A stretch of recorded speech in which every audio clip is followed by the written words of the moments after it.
Welcome, everyone. Today, we're diving into a threat that turns one of the most common file types on the entire planet, the humble PDF, into a potential spy. Yeah, you heard that right. It's a pretty wild story about sophisticated code, hidden motives, and a real race against time. I mean, think about that for a second. It's a pretty chilling thought, isn't it? You click to open a document, something you do every day, and without you doing anything else, an attacker could be reading your files and cataloging your system's deepest secrets. Well, that's exactly what researchers recently uncovered. So, how did this all come to light? Well, it all kicked off when someone submitted a seemingly ordinary PDF file to a security analysis platform. But as researchers started digging in, they realized this was not an ordinary document. Not at all. Okay, so the very first clue was a clever bit of social engineering. The PDF itself actually displays a message that urges the user to open it specifically with Adobe Acrobat Reader.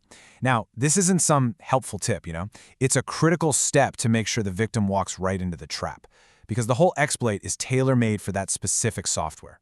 And this trap, wow, it was designed to be sneaky. Just look at this. When it was first analyzed on VirusTotal, only 32 out of 64 security scanners flagged it as malicious. That's a 50% detection rate. Basically, a coin flip.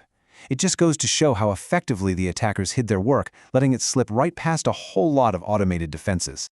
So, what really makes this so dangerous?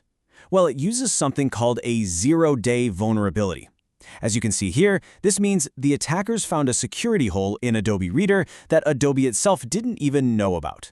There was no patch, no fix available. That meant every single user of the software was completely exposed, with 0 days to prepare. All right, next up, this is where it gets really interesting.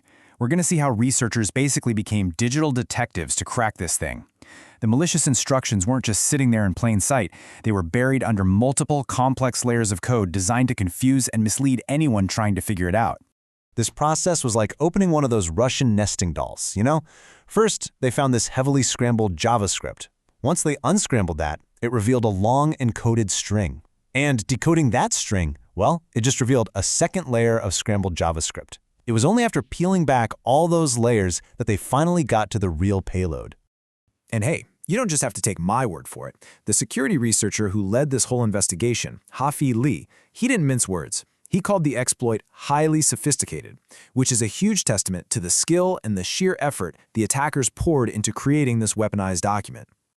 So after all that, what was the ultimate goal of this super complex exploit?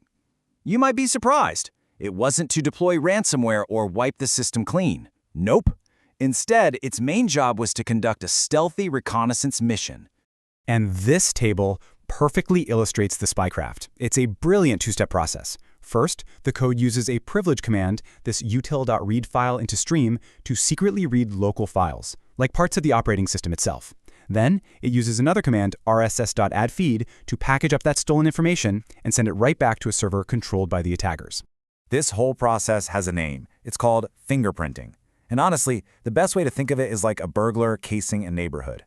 They're not breaking in just yet. They're peering through the windows, checking the locks, and figuring out which houses are the most valuable targets for a future, much more serious break-in. Now here's the kicker. This wasn't just a single isolated file. As the researchers started connecting the dots, they realized they had stumbled upon an active cyber attack campaign that had been running silently for months. I mean, this timeline is just staggering. The first known version of this thing appeared way back in November 2025. But it wasn't until a new sample was submitted in late March 2026 that the investigation even began, with the 0-day finally being made public in April. That's at least 4 months that attackers were using this flaw completely undetected. And the campaign's characteristics, they really paint a clearer picture of the strategy. While it could target any Adobe Reader user, some of the bait documents were disguised with Russian language lures about the oil and gas industry. The goal was crystal clear: gather intel, and if a target looked juicy, deploy a much bigger attack to take full control of their system. All right, now for what is probably the most important part. What can you actually do to protect yourself from this kind of threat? Let's break down the practical steps. Okay, so for most of us, the best defense really starts with simple vigilance. The golden rule is, if you don't know or trust the sender, just do not open that PDF. It's that simple. The good news is Adobe has been notified, so an official patch is on the way. But until then, you might even consider using your web browser to view PDFs as a temporary safeguard. Now, for all the security professionals watching, the researchers have identified some key breadcrumbs to follow. You should monitor your network for any traffic going to the specific IP addresses you see here. An even better method is to watch for web traffic where the user agent header, which is kind of like a digital signature for an application, contains Adobe Synchronizer. That's a huge, flashing red sign of this exploit's communication. And that brings us to our final thought for today. This attack transformed a PDF, something we all use every single day without even thinking about it, into a tool for espionage. It really leaves us with a pretty critical question. In a world of constant updates and incredibly complex software, how many other everyday files are hiding the next 0 day? Something to think about. Thanks for tuning in.